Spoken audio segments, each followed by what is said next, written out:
Mateus 27, de 57 a 61.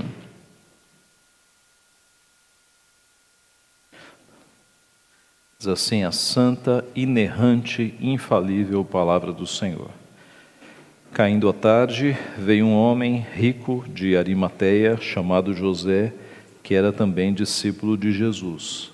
Este foi ter com Pilatos e lhe pediu o corpo de Jesus. Então Pilatos mandou que lhe fosse entregue. E José, tomando o corpo, envolveu-o num pano limpo de linho e o depositou no seu túmulo novo que fizera abrir na rocha. E, rolando uma grande pedra para a entrada do sepulcro, se retirou. Achavam-se ali, sentadas em frente da sepultura, Maria Madalena e a outra Maria. Vamos orar.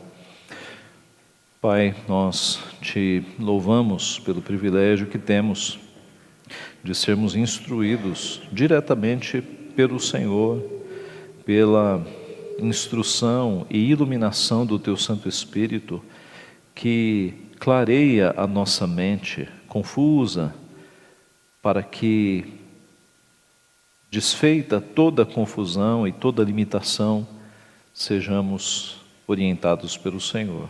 Nós te louvamos, Pai, porque é o Senhor quem nos dá a orientação que precisamos para esta vida, é o Senhor quem nos guia pelos caminhos de justiça, pelos pastos verdejantes da Tua Palavra. E é nessa confiança que nós pedimos mais uma vez que o Senhor nos ajude na nossa limitação a entendermos o Teu ensino para a nossa vida nesta manhã, Pai. Nós te pedimos humildemente e em nome de Jesus. Amém. Meus irmãos, a morte mais importante da humanidade não foi a morte de algum ditador que morrendo trouxe alívio ao povo e nem de alguma personalidade que tenha sido muito importante.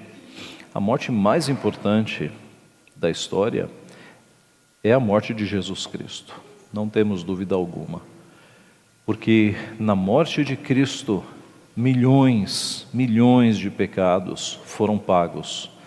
Cristo foi o Cordeiro de Deus que foi entregue com sacrifício, foi entregue por sacrifício. O sangue santo de Cristo, sem pecado, escorreu naquela cruz, pagando os nossos pecados. Não há dúvida de que é a morte mais significativa.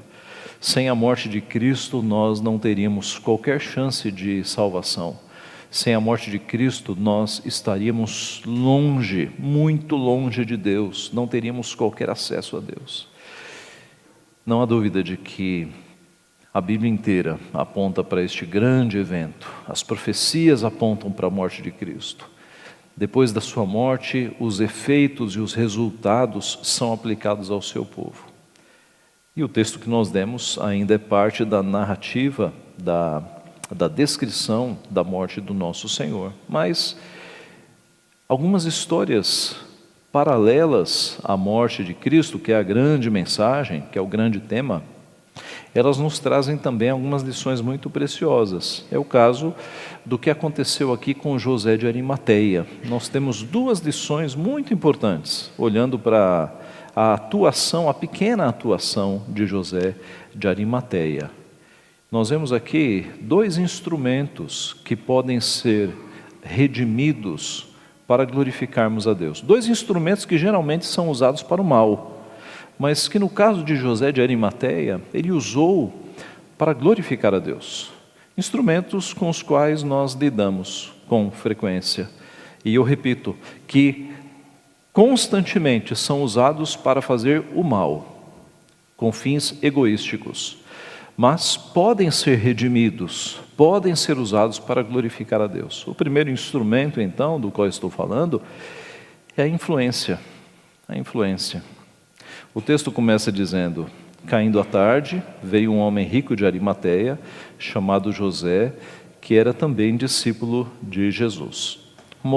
Cristo morreu na hora nona, que é 3 da tarde. Por que hora nona? porque o judeu começava a contagem às 6 horas da manhã. Então 6 mais 6 dá 12, mais 3 dá 15, né? E aí você tem 9 horas, hora nona, 3 horas da tarde. Foi quando Cristo morreu.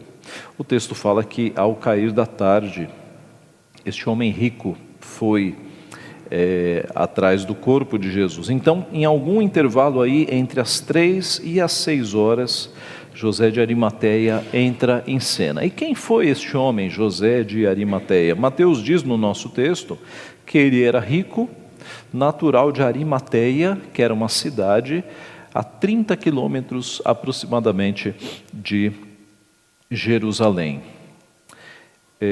O texto fala também que ele era discípulo de Jesus. Veja que interessante. Ele era um homem rico, membro do Sinédrio, nós vamos ver, mas era discípulo de Jesus. O texto paralelo, que é Mateus capítulo 15, no versículo 43, diz que ele era um ilustre membro do Sinédrio, que também esperava o reino de Deus. Sinédrio, você se lembra? Era aquele tribunal dos judeus, que era um tribunal ímpio, era um tribunal que mais adiante, na verdade, que antes do que aconteceu aqui, julgou a Cristo, inclusive esbofeteando o rosto, pagando testemunhas falsas para que falassem mentiras sobre Jesus. Era um tribunal judaico ímpio. Mas eis que um dos membros deste tribunal havia se convertido e era discípulo de Jesus, José de Arimateia. Lucas, no texto paralelo, capítulo 23, verso 50, ele acrescenta que José de Arimateia era um homem bom e justo, que não tinha concordado com o desígnio e ação dos outros. José de Arimateia, na questão da condenação de Jesus, é claro, foi voto vencido. Ele não concordou com o que aconteceu, é óbvio, com Jesus Cristo. Siga o texto, verso 58. Este foi ter com Pilatos e lhe pediu o corpo de Jesus. Então Pilatos mandou que lhe fosse entregue. Então note, sendo rico e sendo um membro ilustre do Sinédrio, ele tinha posição social, ele tinha influência e ele tinha acesso direto a Pilatos. Poucos tinham acesso direto a Pilatos. José de Arimateia tinha. Por isso que Pilatos não apenas o ouviu, como o atendeu. Veja a influência de José de Arimateia nesse texto. Observe que ele usou o seu prestígio, a sua influência para uma causa justa, para glorificar a Deus. Se ninguém tivesse reclamado o corpo de Jesus, ele seria jogado numa vala comum, como os prisioneiros e os mortos de guerra eram jogados. Mas José de Arimateia, usando a sua influência, foi pedir o corpo e fazendo isso, sem que ele soubesse, cumpriu-se a profecia de Isaías 53, 9. Designaram-lhe a sepultura com os perversos, mas com o rico esteve na sua morte, posto que nunca fez injustiça, nem dolo algum se achou em sua boca. Veja como essa profecia é detalhada. Designaram-lhe a sepultura com os perversos. Ele seria lançado numa vala comum, mas com o rico esteve na sua morte. E eu fico imaginando os leitores de Isaías do tempo, os leitores anteriores à morte de Cristo, tentando solucionar essas palavras. Como assim? Ele esteve com o rico na sua morte. Será que ele vai ser enterrado junto com o rico? O que está acontecendo aqui? Mas eis que quando a profecia se cumpre, nós entendemos o que aconteceu. Foi um rico que providenciou na morte de Cristo um local para que ele não fosse enterrado junto com os perversos. Veja que impressionante profecia e o seu cumprimento. José de Arimateia então usa a sua influência e a profecia se cumpre. Irmãos, a nossa influência pode ser usada para o bem ou para o mal. José do Egito usou a sua influência diante de Faraó e os rumos do mundo foram mudados na sua época. Daniel, na Babilônia, usou a sua influência e alguns imperadores ouviram os conselhos e a sabedoria de Daniel. Esther usou a sua influência, a influência que tinha com o rei Assuero, e o povo de Deus foi preservado. A menina que trabalhava na casa de Naamã usou de sua influência e Naamã obteve a cura, esteve diante de Eliseu. E com influência, meus irmãos, eu não estou me referindo a pessoas ricas, pessoas de poder na sociedade, não.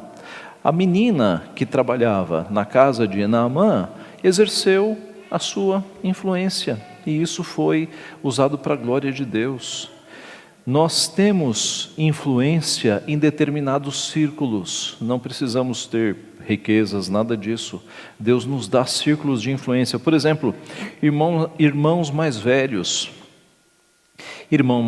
Irmãos mais velhos têm influência sobre irmãos mais novos. Nós temos irmãos mais velhos aqui, não temos?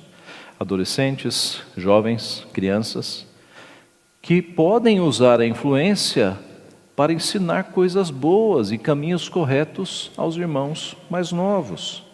Filhos têm influência sobre pais.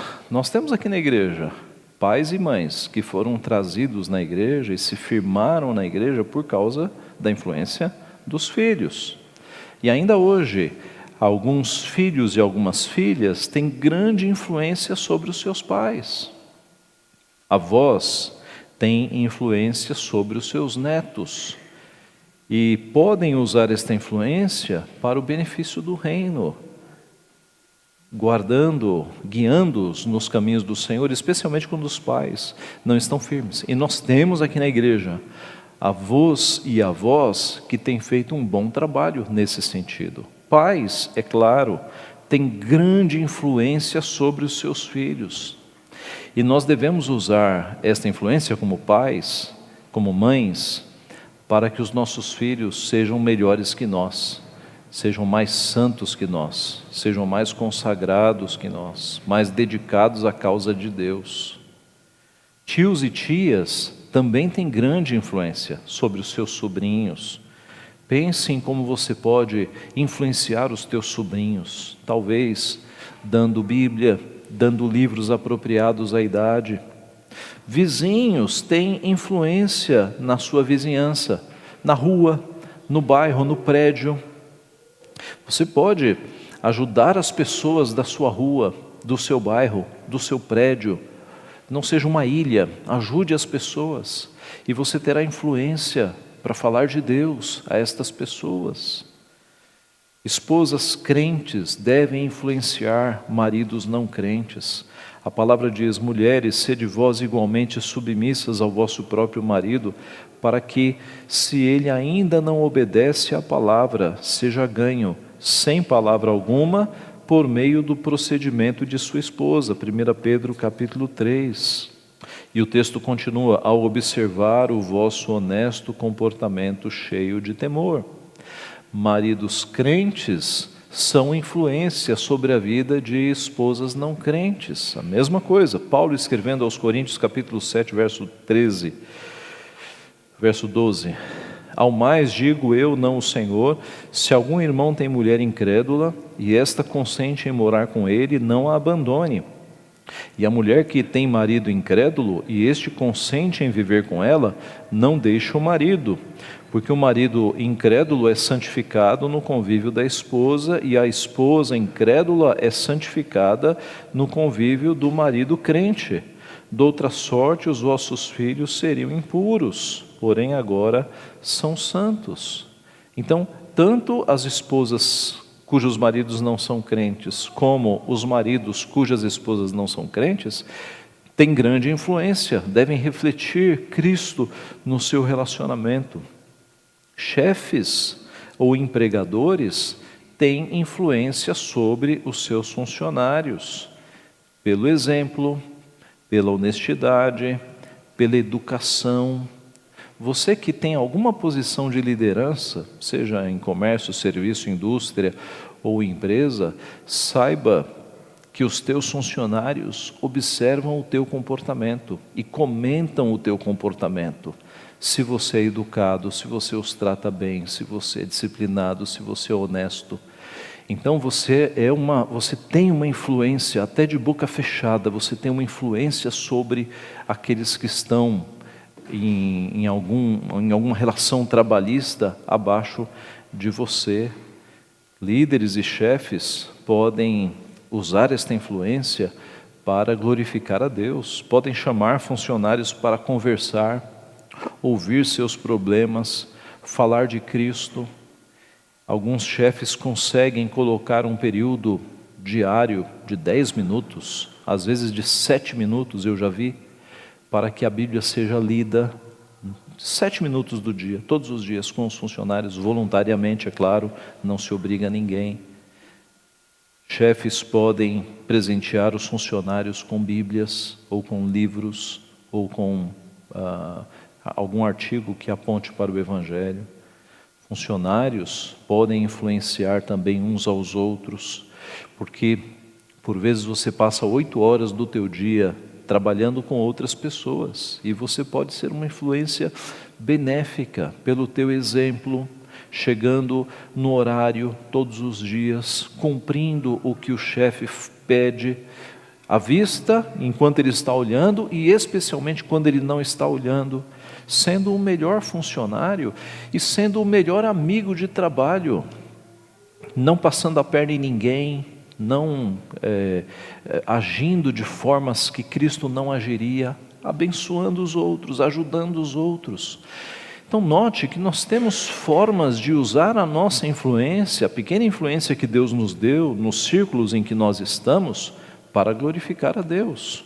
José de Arimateia fez isso. Então, em primeiro lugar, nós podemos usar a nossa influência para glorificar a Deus. É o primeiro instrumento que geralmente é usado para o mal, que nós, filhos de Deus, podemos redimi-lo para que ele glorifique a Deus, para que pessoas sejam consoladas, pessoas sejam evangelizadas, pessoas sejam ajudadas e abençoadas pela nossa vida. E o segundo instrumento que eu vejo aqui, que é muito mal usado, é sempre usado para o mal, mas José de Arimateia usou para o bem, é o dinheiro. É o dinheiro. José de Arimateia era rico, e ele usou o seu dinheiro para uma coisa boa. O texto fala no verso 59. E José, tomando o corpo, tudo indica que José carregou o corpo de Jesus nos seus próprios braços.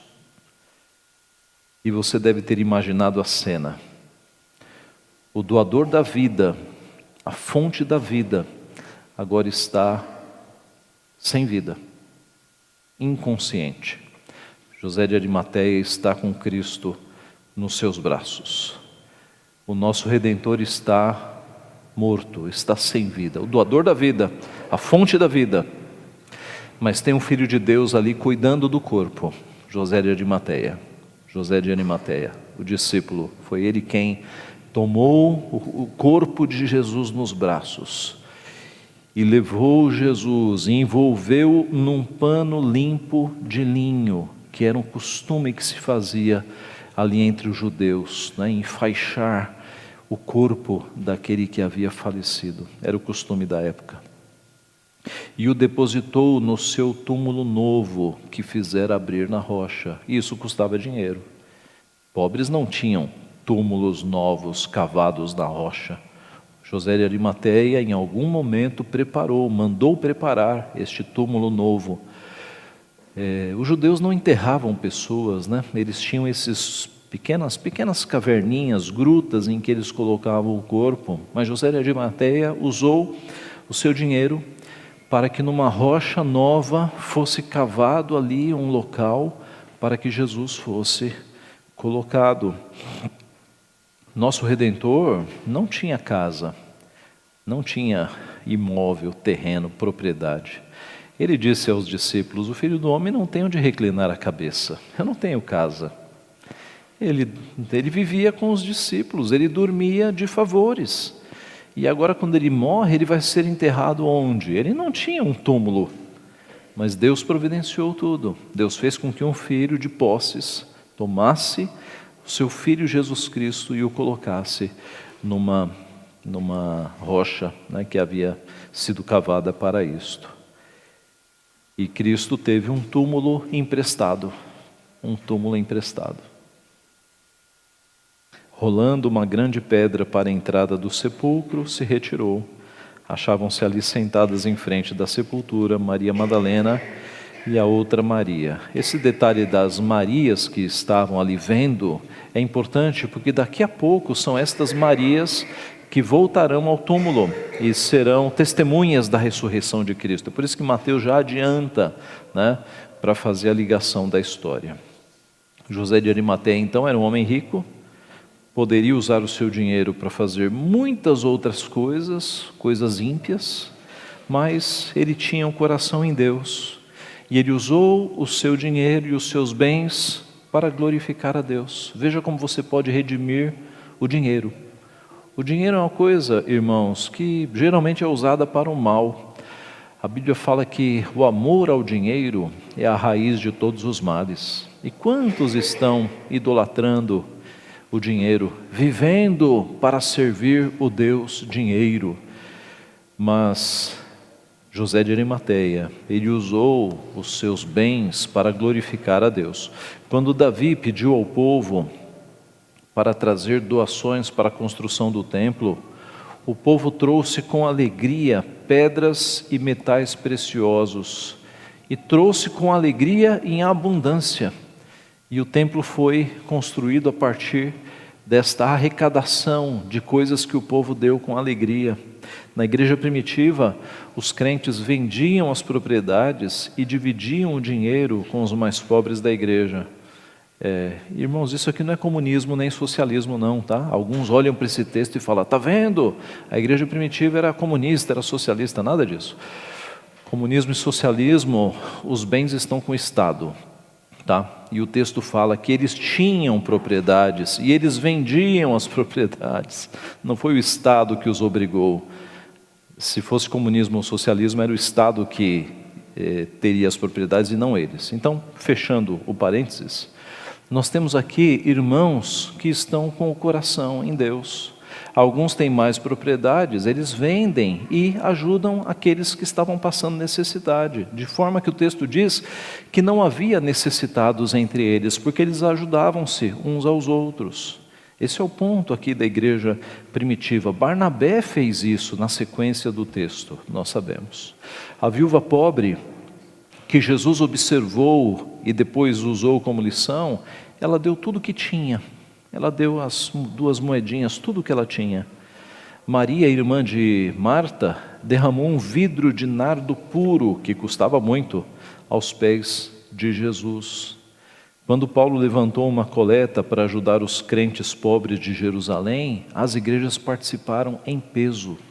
Então veja que faz parte de um coração que teme a Deus, um coração que é discípulo de Cristo, que ama Cristo, não ter o dinheiro como a coisa mais importante da nossa vida. Mas nós usamos o dinheiro para abençoar pessoas que estão ao nosso redor, passando por necessidades. A palavra diz, honra o Senhor com os teus bens e com as primícias de toda a tua renda. Então nós devemos usar o nosso dinheiro para glorificar a Deus. Algo que é usado para tanto mal. Observe a política do nosso país, não é?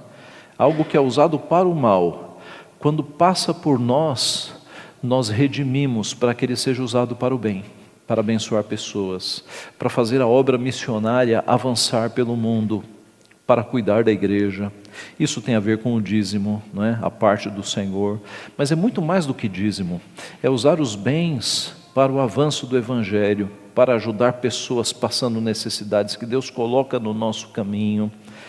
É bem mais do que o dízimo, é transformar o dinheiro em fonte de bênçãos para outras pessoas, é ajudar as pessoas e minimizar o sofrimento dos outros. Então, use o teu dinheiro para glorificar a Deus. Quando nós enxergamos e percebemos essa perspectiva, Deus acaba nos usando mais, Deus acaba mandando mais dinheiro para que você ajude mais pessoas. Se você recebe dinheiro e guarda só para si, Deus não vai te usar muito nesta área. Agora, se o dinheiro chega em você e vai para outras pessoas, Deus vai te usar nesta área, para que você seja um canal, um caminho para a bênção de outras pessoas. Há um livro que muitos de vocês já leram, que se chama Deus é o Dono do Meu Negócio, que conta a história de Stanley Tan. Stanley Tan. Ele foi ele criou a US Plastic Corporation, uma grande empresa dos Estados Unidos. Ele morreu no começo do ano, se não me falha a memória, com mais de 100 anos. E este homem, alguns de vocês leram o livro, se não leram eu aconselho, Deus é o Dono do Meu Negócio. Ele começou uma empresa e crente, ele dava 10%. Mas ele começou a perceber a necessidade que tinha de abençoar pessoas, abençoar missionários, e ele começou a aumentar este percentual. Ao final da sua vida, ele dava 90% do faturamento, do lucro da empresa para o reino e ficava com 10%. Ele inverteu e ele foi um canal de bênção para muitas missões, para muitas igrejas. Deus o usou muito. E na verdade foi isso que aconteceu. Na medida em que ele aumentava o percentual para abençoar os outros, Deus fazia com que a sua empresa crescesse e prosperasse cada vez mais, para que ali fosse um canal de bênção para tantas pessoas. É impressionante. E Deus não fez isso apenas com este empresário. Nós temos notícias de outros empresários mundo afora que acabaram usando os seus recursos para abençoar pessoas e abençoar missões e fazer o reino expandir, que Deus usou desta forma. Mas não apenas empresários. Você na tua vida, se você perceber que o dinheiro teu pode ser usado para abençoar pessoas, Deus vai te usar nesta área, para te usar como um canal, como um meio de bênção na vida dos outros. Concluindo, meus irmãos, José de Arimateia usou da sua influência e do seu dinheiro para glorificarem a Deus. Nós não estamos acostumados a ver muito disso no nosso dia a dia. Geralmente as pessoas usam da sua influência para subir na vida, não é?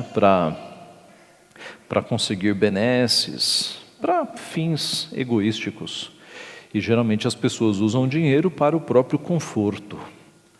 Mas a Bíblia nos dá um caminho novo, um caminho diferente, um caminho que glorifica a Deus, que é usarmos essas pequenas influências que nós temos, a nossa profissão, o nosso convívio no trabalho, o nosso convívio no bairro, no prédio, usar esta influência para abençoar pessoas e usar os recursos, os bens, o dinheiro que nós temos para abençoar pessoas também.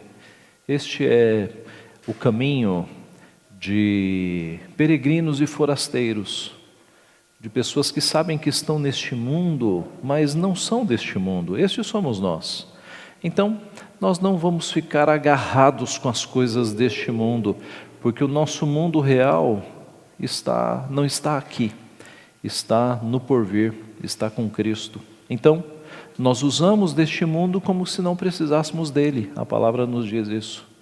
Usamos as coisas deste mundo para glorificar a Deus. Deus nos dá e nós devolvemos. Deus nos dá e nós devolvemos. É assim que Deus quer que nós hajamos. É assim que está a verdadeira felicidade daquele que serve a Deus. Que Ele assim nos abençoe. Amém.